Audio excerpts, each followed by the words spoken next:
But essentially what I'm really trying to say is that it doesn't really matter where you're from, it doesn't matter where you come from or where you've ended up or what you're doing in life. Essentially, we're all the same. Essentially, we're all made of the same stuff. Vegemite, So I'd like to finish off with this poem that's, it's a poem about London, like a journey across London. So I know all the people from England would feel very superior and just goes, yes, I know there, I know there, I know there, I know there. But it's also a poem about emotions, right? About an emotional journey. And the name of this poem is called The Small Card. And you'll start to realize why it's called The Small Card, because during the poem I will mention a small card, and then you'll say, that's why G called it the small card. So, Sydney, I'd like to introduce you to the small card.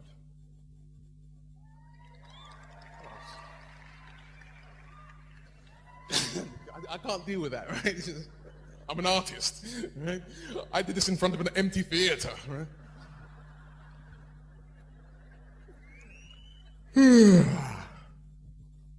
I wake up in a rush.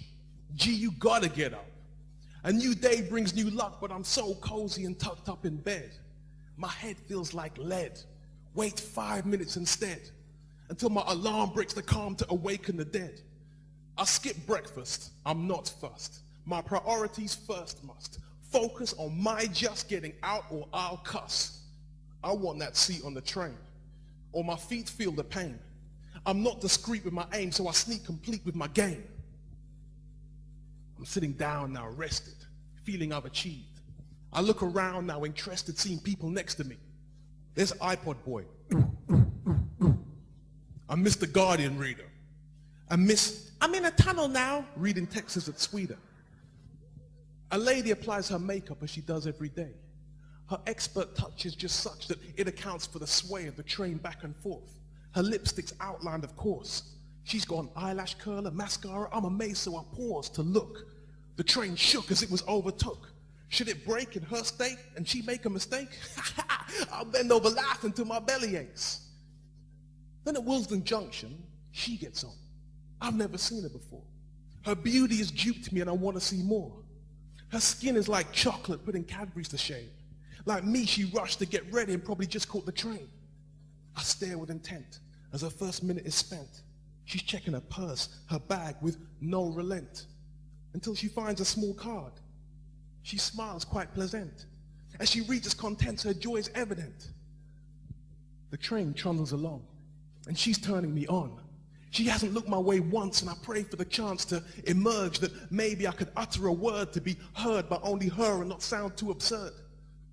But what could I say that would have any sway and maybe brighten her day so she'll come out to play? We pass Kensal Rise. I feel my nature rise.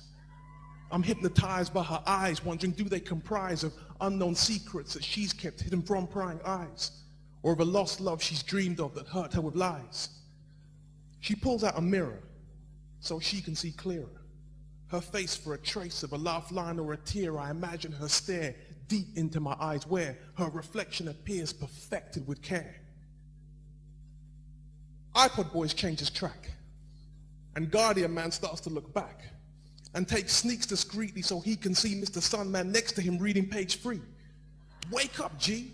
You've got to say something. This woman's too fine. She can't leave here with nothing. Not even a distant memory of who you are. Some girls say persistence will get you far. But I'm safer in my world where shyness controls my desire to aspire to make her perspire. Because rejection is dire. It's like walking a wire. I don't want to retire in a fire that expires good tries. We reach West Hampstead. No words have yet been said.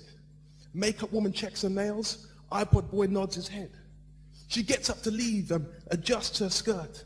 My heart slightly grieves and I feel just hurt that I couldn't muster up any courage to say, nice weather we're having. No, not that way. But as she walks to the door, my eyes fix on the floor.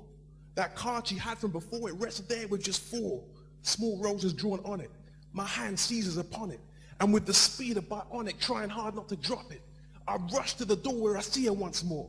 Left hand holds it back, right delivers exact. The precious card that allows me her presence to grace. You drop this, I say, and I see that smile on her face. Oh, thank you. Oh, thank you. I can't thank you enough. It was made just for me. He's always doing this stuff. Boom.